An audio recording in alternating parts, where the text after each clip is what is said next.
So hello everyone, nice to talk to you all. So this class we're going to continue our topics on the fundamentals of environmental engineering and science. So before we introduce the new contents, let's first review our exam 2. So I think you all did pretty well for the exam 2. Maybe that's because I told you that my exams are mainly focusing on the homework problems and also the example problems of the textbook. So average of the whole class is actually pretty high. It's 25.1. I think maybe around half of you guys are above this score here.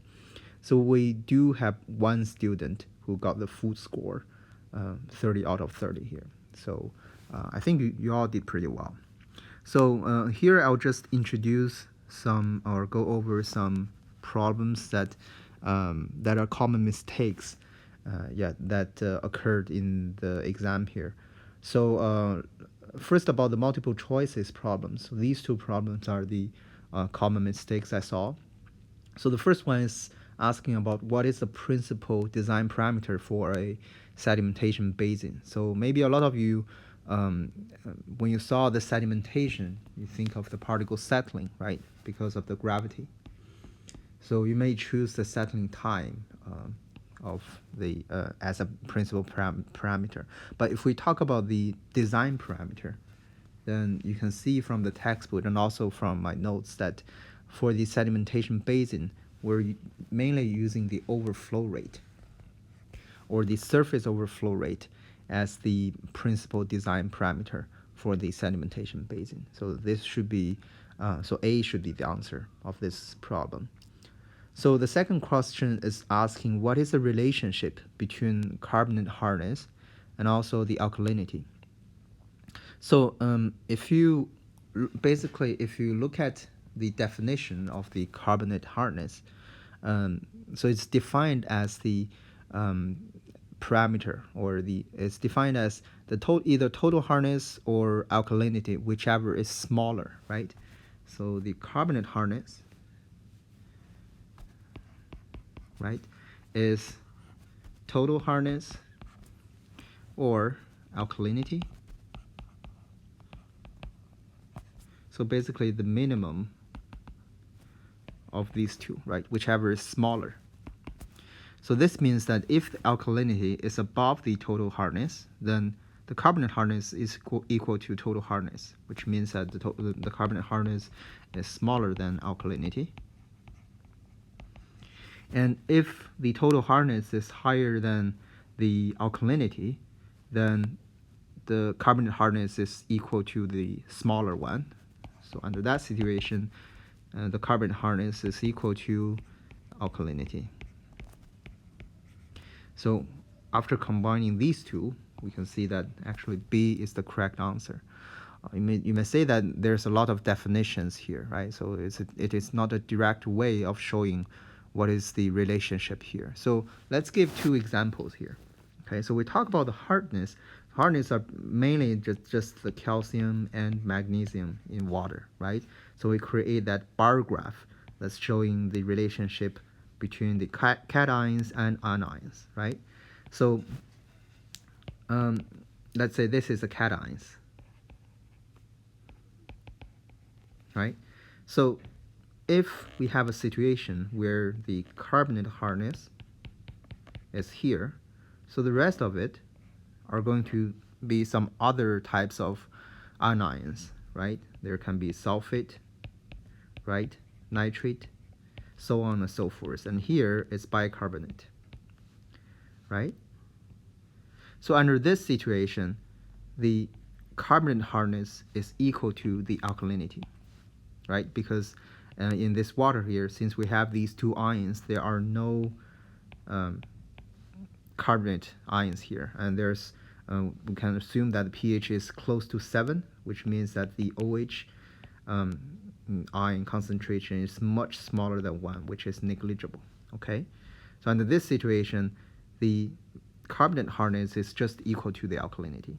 So we can also have the situation where, let's say this is the calcium, magnesium, right, and we have carbonate or bicarbonate ions that has a much higher concentration. So what this means is that the remaining cations can be sodium, potassium, or so on. But if you think of the definition of the carbonate hardness, so basically these types of ions, they're not going to contribute to the hardness of water because they're not forming sedimentations when we boil the water, right? When you heat it up, you're not seeing these sedimentations. So what that means is that the carbonate hardness is just here. Okay, so under this situation, the carbonate hardness is equal to the total hardness. And by showing that, we can see that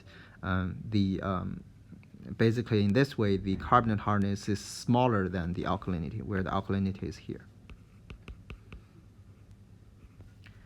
Right? So this is giving us the correct answer, which is B here.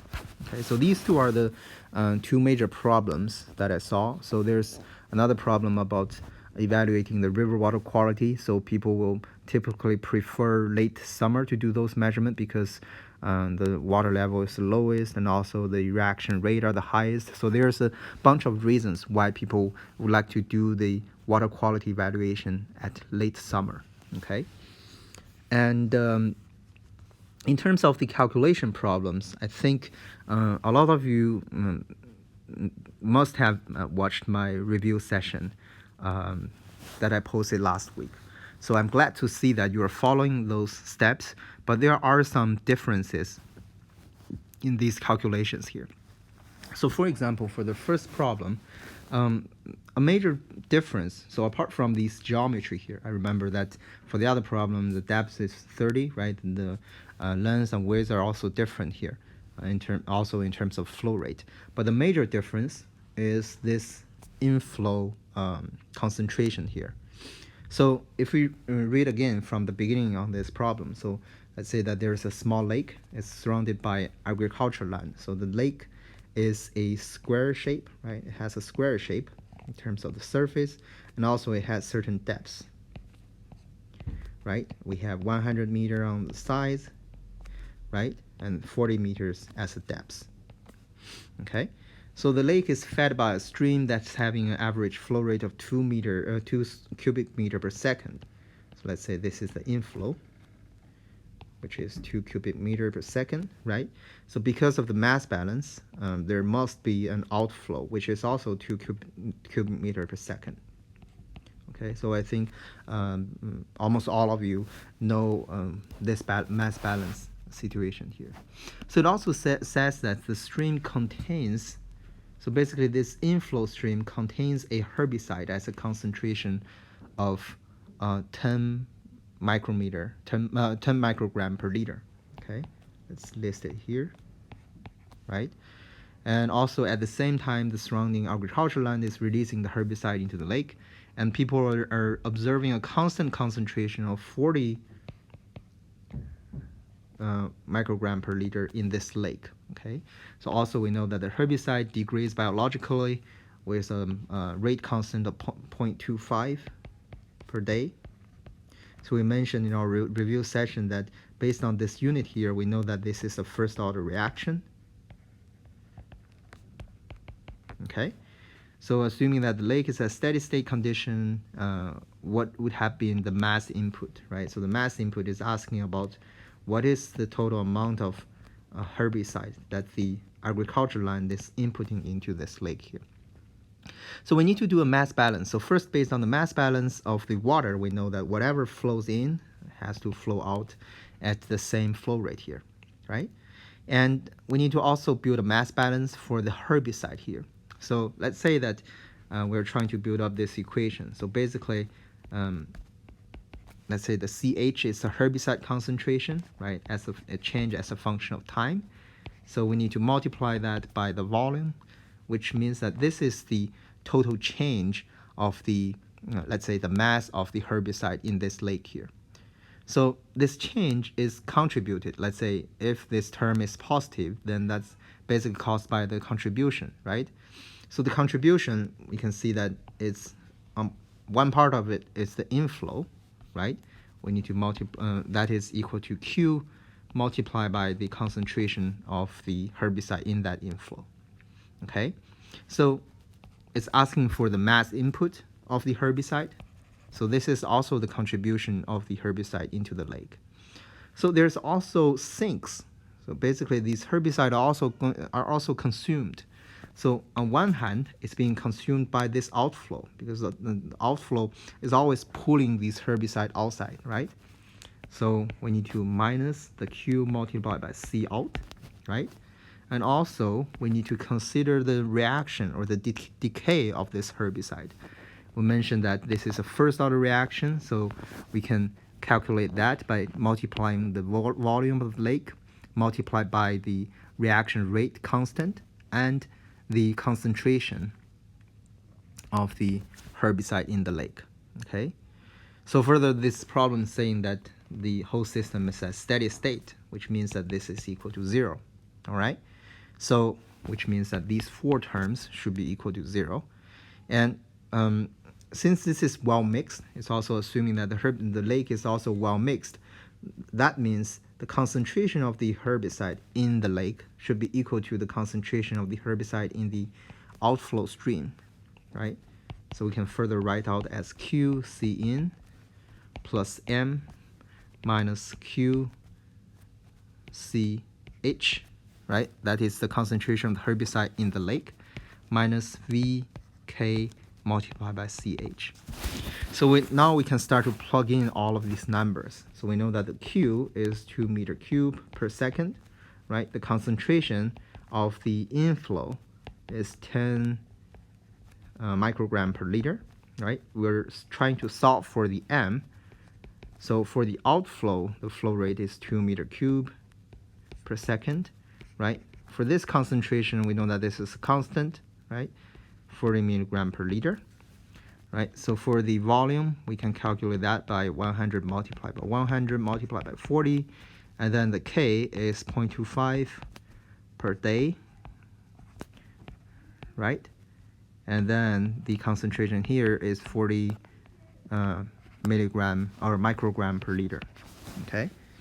So we have to make sure that all of these units are under the standard units, because you cannot directly multiply these meter cube by liter here, right? You need to convert all of these units under the same standards or the same set of unit. So you can see that the major difference from the review problem that I posted in our review session is that for that problem, we don't have this inflow here because we assume that the inflow didn't have any herbicide concentrations there. But for this problem, there is a concentration, right?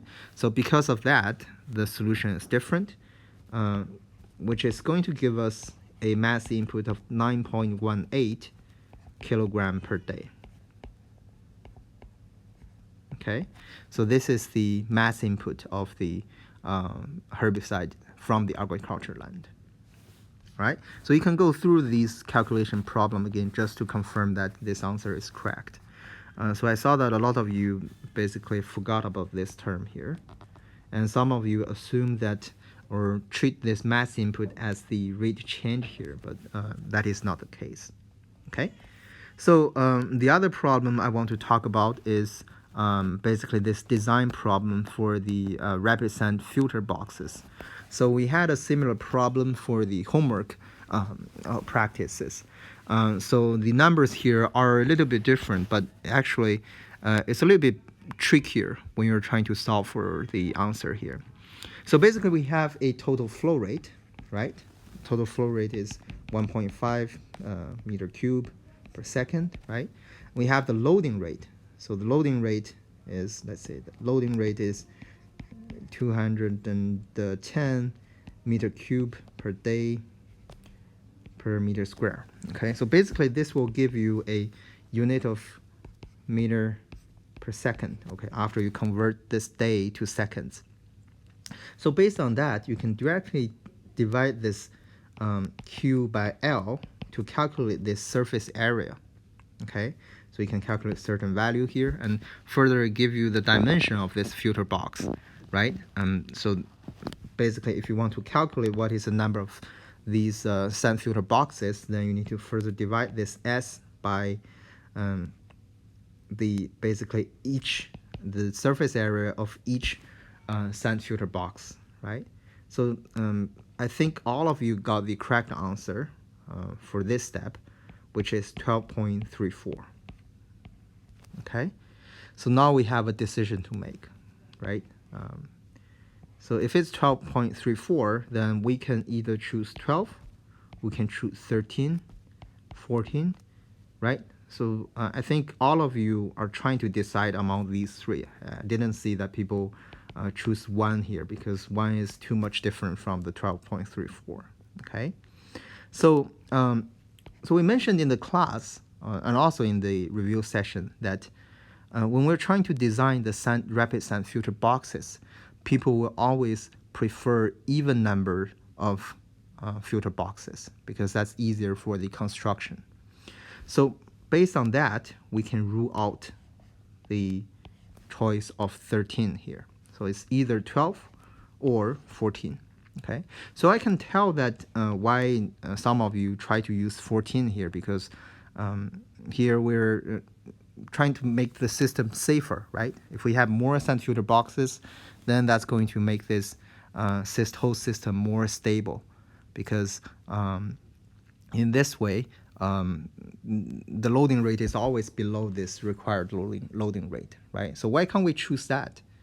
So it turns out that we have to calculate this new loading rate and compare to that of the maximum loading rate of a sand filter box.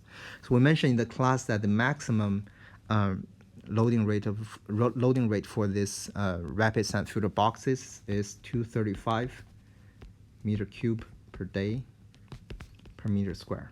Okay, so if we can design a system which has the loading rate below this value, then we're safe. We don't have to create more sand filter boxes just to playing safe here. Because you see that this problem, it tries to design this system has a loading rate of 210, right? So there are still some room between 210 and 235 here. So we know that 14 for sure will work, but maybe we can save money by building 12 numbers of the sand filter boxes. I think some of you also directly get to the 12 because 12.13 is close to 12, right? You got the answer, but that is not the end of the problem yet because you have to reevaluate this loading rate or the actual loading rate.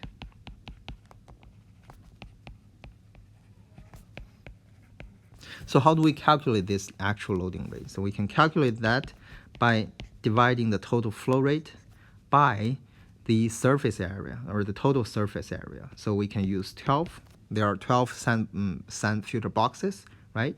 And then we know that the surface area of each one is 10 multiplied by 5. Okay, so basically if you convert that into the loading rate, meter cube per day per meter square, you can find that actually this value is smaller than 235. Okay, so if it's smaller than 235, it means that we're okay with 12 numbers of the rapid sand filter boxes. Okay, so you can see that if you directly get this answer here, you may be lucky that, but since you didn't compare this flow rate, I deducted 1 point here. But if you got other answers, let's say 13 or 14, I deducted 2 points, because on one hand the answer is wrong, and also you didn't compare the loading rate of the system. Okay, so I think that's all for the common mistakes for this exam 2. I think as we get further into the design problems of this class, we're becoming more engineering based, and I'm pretty sure that you guys like this more straightforward way of designing systems here. Okay, so for this class, we're going to continue on the wastewater treatment. So let's do a quick recap of our last class. So last class, we did an introduction of the wastewater treatment systems, right? We mentioned that there are multiple types of the isolated or small-scale wastewater treatment, and there's also industrial or municipal wastewater treatment process.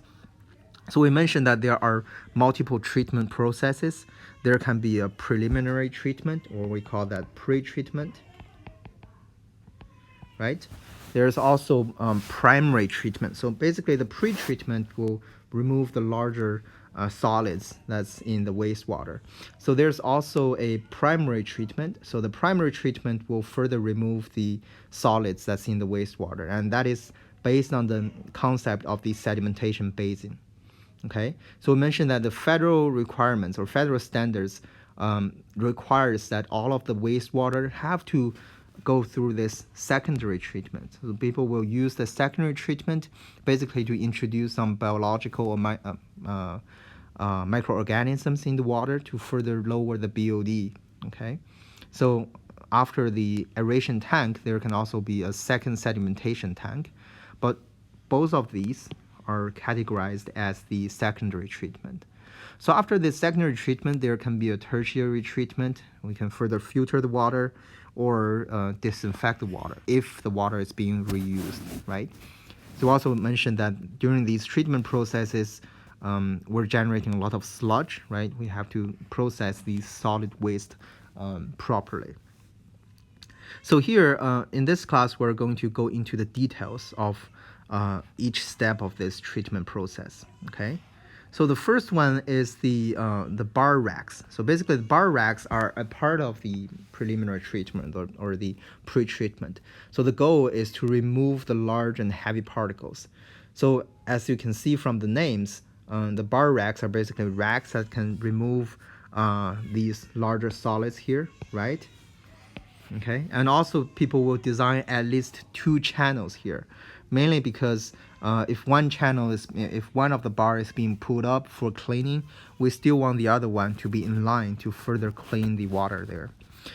So here you can see the real pictures of the or the real geometry of these bar racks, and you can see that there are multiples of them. So here it's just showing one of them, but I'm sure that there's another one sitting beside it somewhere else. Okay, so people will typically use multiples of them, or at least 2 channels, to guarantee that there's a room when we are trying to clean these bar racks. So we don't want all of these solids to go into the further downstream treatments here.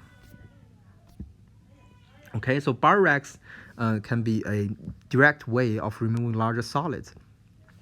So here I'm showing some pictures of these solids that's being collected by the wastewater treatment plant. So this is showing a specific wastewater treatment plant, and as you can see, actually a large proportion or the large proportion of these solid are baby wipes. Okay, so people thought that the baby wipes can be flushable, but they are not. Okay, so although it's not clogging the toilet, right, but once they get into the sewage, there's no way that the baby wipes can decompose by itself. Okay, so that's why I think nowadays people design the new baby wipes that can they call them flushable, right? So basically those are safer for the water treatment plant, so they can get decomposed by the microorganism in the water, so that they won't clog these water treatment systems. Okay, so here are some also some other pictures. So basically, once we get a massive amount of these solids here, once they really clog this sewage system or the wastewater treatment system, we have to send people down into these wastewater to collect these, because there's no way we can easily take these solids out. So basically, this is showing that the divers will dive 80 feet into the sewage tank to fish out these clumps. Okay, so just for the benefit of these workers or the who are on the front line to guarantee that the water is safe to emit into the environment. So please reduce the amount of solids in the water so that we're seeing less of these cloggings happening in the wastewater treatment plant. Okay. So that is the bar racks, and people also will use the grit chambers. Actually, the grit chambers are more commonly used in the pretreatment. So here, the grit just means particles, okay? So they can be gravel, sand, and other very heavy particulates. So you can see that people use different terms to describe basically the same thing there, right? So for the drinking water system, we call these heavy particles. We call these colloids, right? So those are particles. And here in the wastewater treatment, we call these particles as grit, okay? So the grit chambers are typically between the lift pumps. So lift pumps are at the beginning of this wastewater treatment plant. It's between the lift pump and also the primary clarifier. So the primary clarifier is here, okay? So that is the primary treatment process of the wastewater treatment plant, okay? So we'll use the grit chamber somewhere here. So what the grit chamber does is it removes these particles from the wastewater. So the bar racks removes larger chunks of solids, right? So the grit chamber will remove particles in the middle size that are still in the water but are relatively larger, okay? So people designed these aerated grit chamber. So these will basically remove those larger particles and further help the particle settling in the primary clarifier. Okay, so the mechanism of these aerated grit chamber is that when we have these ducts of water going through, so let's say that here, let's imagine the water is going inside into this screen here, okay? So what happens is that we're going to introduce air into the system. So the air is going to, I think this is drawing the wrong direction. So the air is going to go this way, okay? So that's going to make the water to rotate or to basically spin here. So let's say there are solid particles or very heavy particles in the water. So what's going to happen? So to maintain the rotation of these particles, they need centrifugal force, right? But here they don't have any. So what that means is that the larger particles are just going to get spinned out, right? So they're going to move this way. They're going to spin out. So by spinning these particles out, we have a collector here. So basically this is a dip that's in the flow channel here. The particles will just get collected in the channel and then falls out beneath the aerator and get collected in this channel here. So you can see that this system works like a cyclone or a tornado here, right? So people were actually using these designs in many types of pollution treatment. You can see that here is treating the water quality. Actually in the air pollution, which is at the maybe next month when we're talking about next few classes when we're talking about the air pollution, and we'll also talk about these systems. So that system is specifically called a cyclone, okay? So it's using a similar technology. So basically you have a cylinder, right? So the air is being introduced from the side of it, and then you're having these vortex or rotation movement here. So the larger particles will just get spinned out and then get collected onto the walls of the cyclone. And then at the bottom, we have a dust collector, right? So the particles, after they hit the wall, they will fall down, and then we can purify the water and get rid of the particles there. Okay, so that system is called a cyclone. So it's using a similar mechanism as the aerated grit chamber. Okay, so here it's showing another picture of this grit chamber, aerated grit chamber. You can see that we have the inflow coming in, right? We also have the air diffuser, right? So we're creating these rotational movement of the water. So basically we can remove these larger particles and then get them collected in the hopper here. Okay, so this is showing a how an actual system or actual aerated grit chamber looks like. So they are typically in a larger scale. You can see that this channel here is probably 4 meters wide. Okay, so for the pre-treatment, people will also use the comminutors. So what the comminutor does is it's going to grind the particles, the remaining particles, into small pieces of particles. So basically, after bar rack or the grit chamber, they will cut the particles into 1/4 or 3/8 inch. Okay, so those are going to get into smaller sizes. So what happens is that the comminutor are going to cut these species, and actually they look like this. So you have these two cutters here, and then they just rotate, so to grind those particles into smaller pieces. And after they get into these more uniform sizes here, we can introduce them into the primary treatment or the primary clarifier to remove these particles. Okay. So for the pretreatment, we also have a system called the Equalization Tank. So the name might seem a little bit confusing here. But what that really means is that we need a tank to store the wastewater. So basically, that will prepare the system with different types of flow rate. So for example, if we have a type of industry, right?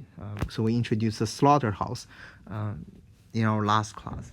So for those industries there, I'm pretty sure that the demand or the supply is really depending on the time of the day. So during the daytime, we may generate a lot of wastewater, and during night, there's no wastewater, okay?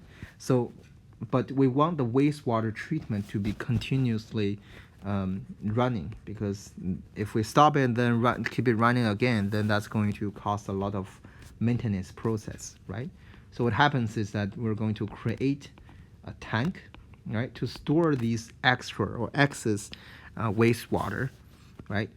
And then we can introduce them into the treatment process. So what happens during the daytime is that the treatment is still processing water, but it's at a lower flow rate. It cannot compare to the larger flow rate during the daytime processing. So the extra or the excess water are just going to get stored in this equalization tank. Okay, so after the processes are finished during the day, right, there's no wastewater generating out, so we can further consume these existing wastewater in the tank to treat them with the water treatment facilities here. Okay, so basically the equalization tank is a huge tank that can equalize the flow and the quality, and also it's mostly used for industrial wastewater treatment, because for the municipal wastewater, they are typically generated at a relatively constant flow rate. Okay, so for the municipal wastewater, on one hand, it's because the flow is too high, so we cannot easily find a tank that can accommodate this much of a flow rate or this much of a flow. And also, for the municipal wastewater treatment plant, we also have this sanitary sewer, which can partially act as an equalization tank there. Okay, so we have those larger systems in the sewage systems that can store these excess wastewater. Okay. So in your textbook, you can find a example problems that is trying to let you design a equalization basin, equalization tank, for removing the so basically to collect these excess wastewater. So you can see that for this industry, at different times, they're going to generate the flow at a different flow rates, right? You can see the highest flow rate is generated somewhere near somewhere near 6 p.m. Okay, so that is the time you're generating the most wastewater, and during the daytime the flow rate is relatively low. During early morning the flow rate is relatively low. So because of that, we need to design a tank that can accommodate these excess wastewater during the daytime, so that wastewater treatment is always treating the wastewater at a constant flow rate, so we're not over flooding the system with the wastewater. Okay, so that is all about the pre-treatment process. And for the primary treatment, people will use the clarifier. Okay, so we also introduced these clarifiers in the drinking water treatment process. So for the wastewater treatment process, the clarifier is a very simple device. So it is just using the sedimentation or the settling of the particles to remove these remaining solids. Okay, so you can see that wastewater is being generated from or being introduced from the bottom, and then it's going to flush into the top, right? And then because the solids have a gravitational force, right? So they can get settled down into the base of the clarifier, and then the water can further get collected from the outside. Okay, so the clarifier just use the sedimentation. Okay, so you can think of it as a sedimentation basin, but we'll have a different type of geometry or different name here. So we also introduced in the review problem of the exam 2, right? So for the sedimentation basin, what is the primary design parameter? That is the surface overflow rate, right? So the same concept will apply here for the clarification of the wastewater in the system here. Okay, so there are a few design parameters for these primary clarifiers. So if we're designing a rectangular primary clarifier, we'll typically look into a length of 15 to 100 meters. The width is shorter, right? 3 to 24 meters wide. If we're designing a circular one, then the diameter is between 3 to 90 meters. So you can see that this is a very large range here, right? So you can really, this is really depending on the flow rate of the wastewater we're trying to process. If the flow rate of the wastewater is very low, then we can just design smaller clarifiers to accommodate these wastewater. So the average overflow rate, which is talking about the sedimentation, right? So without the activated sludge, which we'll introduce later here. So without the activated sludge, the overflow rate is 25 to 6 meters per day. And if we're adding in the activated sludge, it's around 25 to 35 meters per day. So basically with the activated sludge, we're going to use a smaller overflow rate, okay? So by having a smaller overflow rate, that means the residence time of the wastewater in the clarifier is going to be longer. So residence time.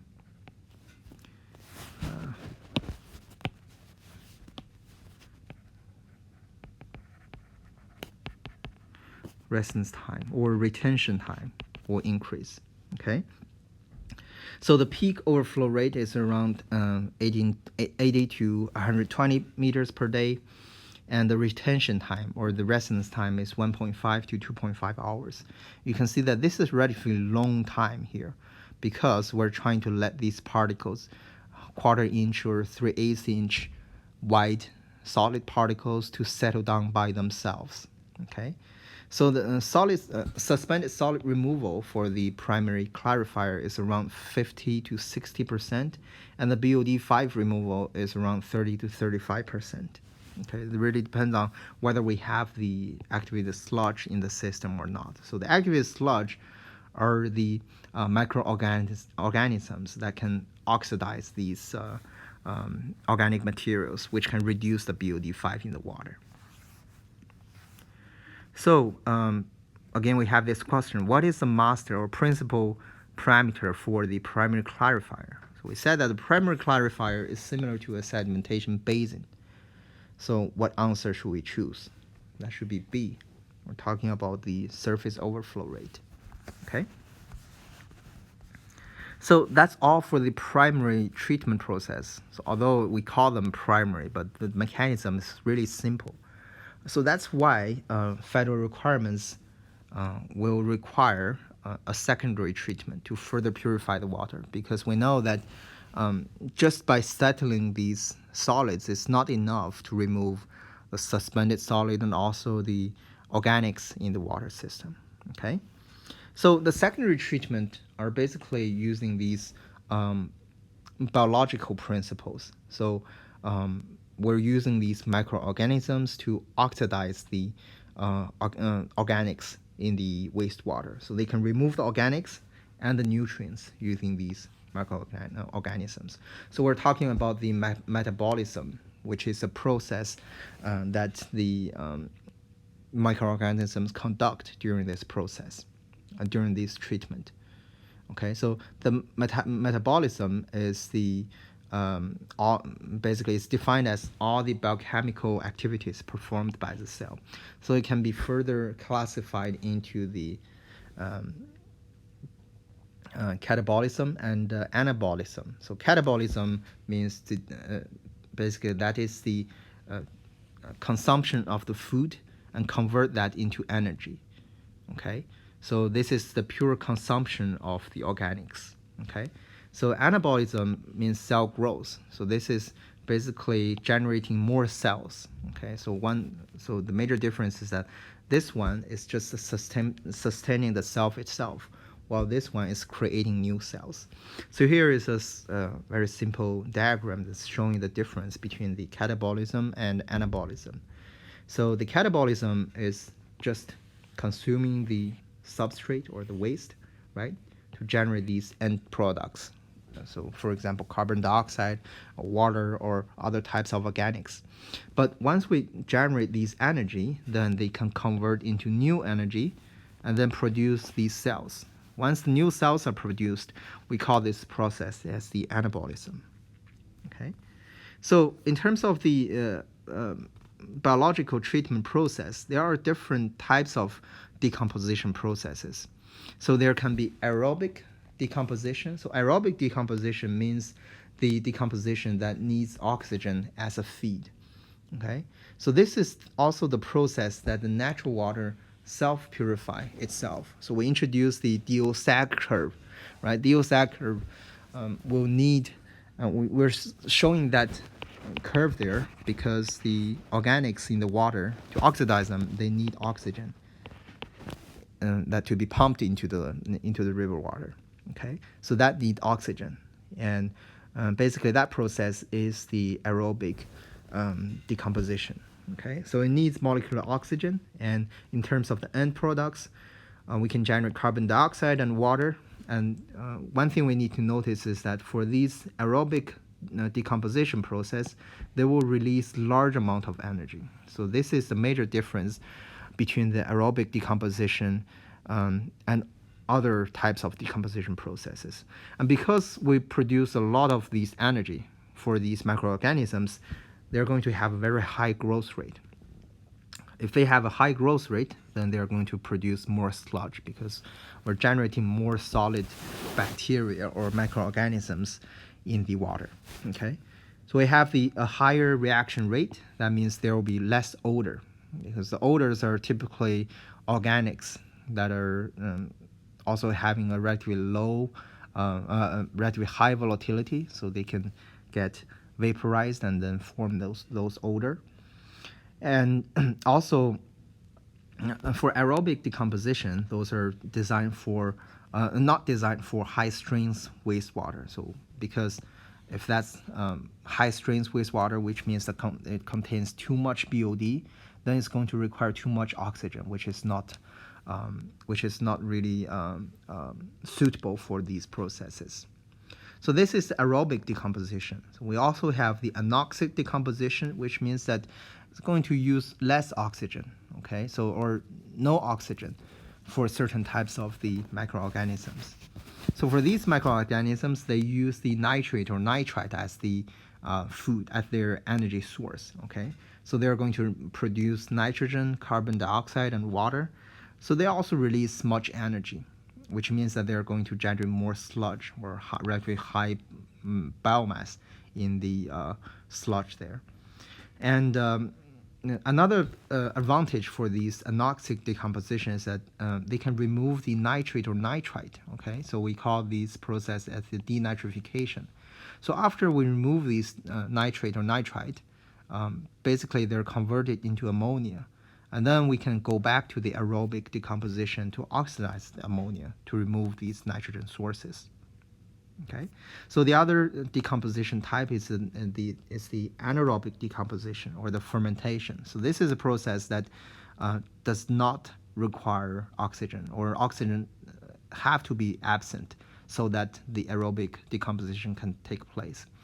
So the fermentation process will use sulfate, ions, carbon dioxide, or organic matter as the food, right? So for this process, they are typically under low biological energy production, which means that it's going to produce less energy, So that's going to give a slower growth of these microorganisms. And they also produce methane gas. So methane is kind of a lower level of energy there, okay? Because if the process is as fast as the aerobic process, they will further oxidize this methane into carbon dioxide and water. But here, for the anaerobic process or the fermentation process, they're just going to give methane gas. There's no way they can further oxidize those. So, and also for these anaerobic decomposition, they're sensitive to temperature and loading change. They require much more maintenance and not suitable for low strength wastewater. Okay, so they just, so if the water is very polluted, then it's better to use these anaerobic decomposition. Okay, so there are two steps for the anaerobic decomposition. So the first step is to convert these organics into acetic acid, and then the acetic acid will further get converted into methane gas. So here's a question. It's asking why the aerobic bacteria grow faster than the anaerobic bacteria. So we introduced that the major difference between these two decomposition process is that the aerobic decomposition generates much more energy, which means that it can sustain more cell growth, right? So because of that, we should choose A here. The aerobic process produces much more energy that can be used for synthesis.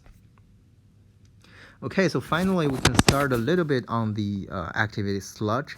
So we introduced that we can add these microorganisms in wastewater to let them help us decompose the organics in the wastewater. Okay, so because of that, we need to know what is the growth curve for these microorganisms. We introduced earlier in this semester that in terms of the growth, the population of these bacteria or microorganisms, they'll go into these different phases, right? So we have the lag phase, which is the initial phase that the microorganisms are growing, but they're growing at a smaller speed.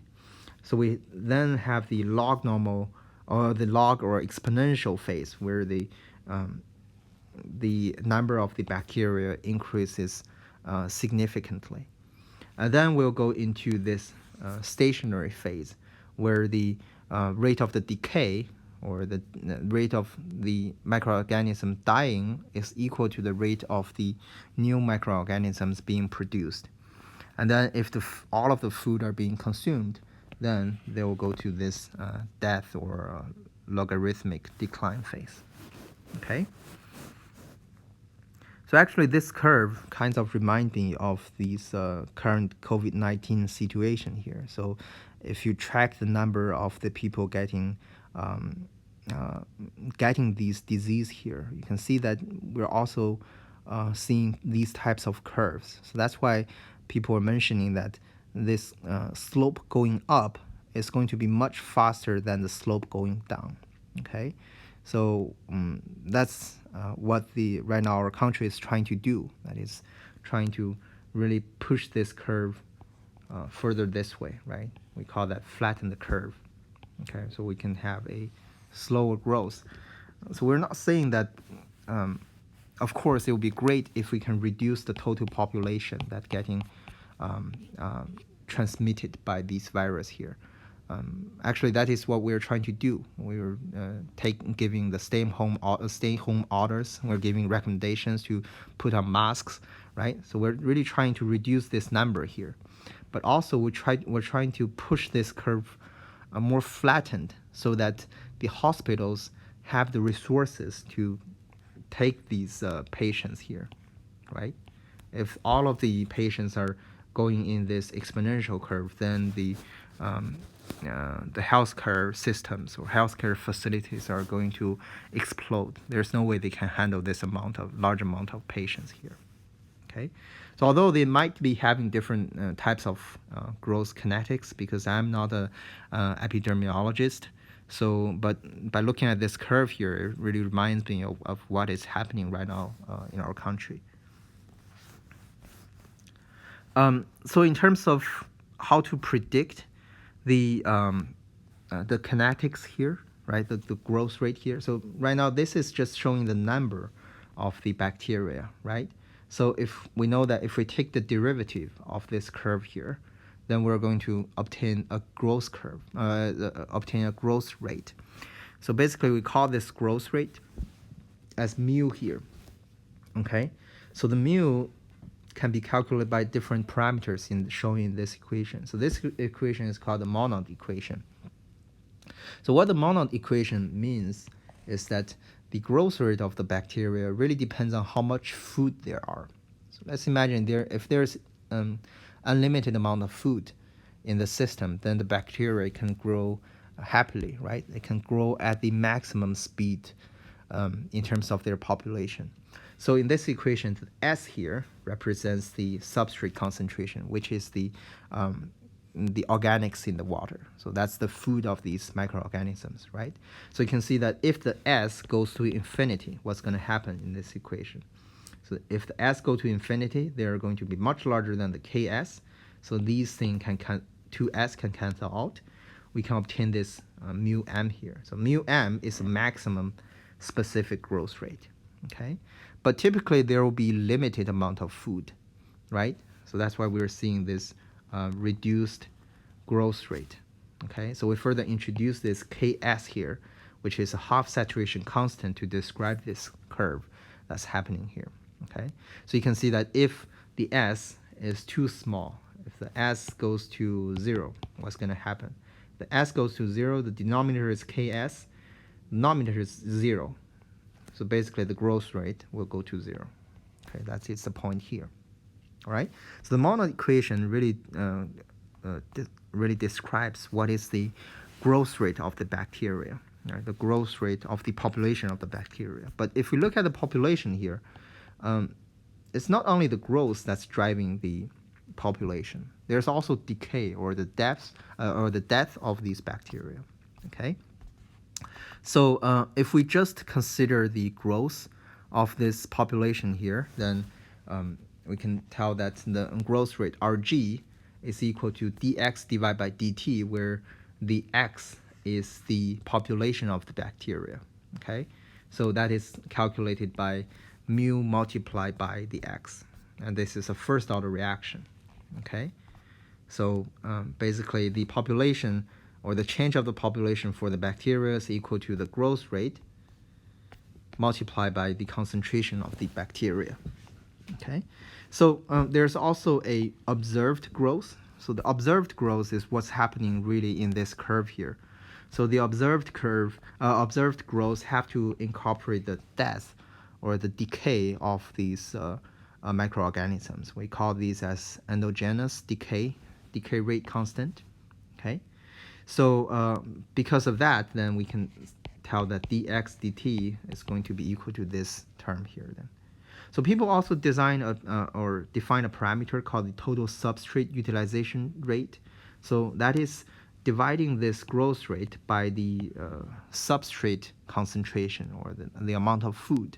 So that is going to create us a new parameter here. So we're going to show how we're going to use these parameters to describe the population of these bacteria or microorganisms, and also how we can design the activated sludge process to treat the wastewater quality.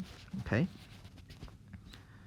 So that's all for the contents of this class. So just as a review, so we need to understand what is the bar screen used for, what is the grid chamber, what is the mechanism of the grid chamber, right?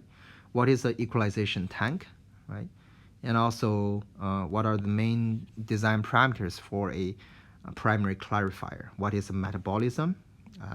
What are the advantages and limitations of the aerobic process? Right? Aerobic process is the process that needs oxygen, but we cannot use that for wastewater that has too much organics inside, because that's going to require too much oxygen there. So why do bacterial growths have different phases, and also what is a Monod equation?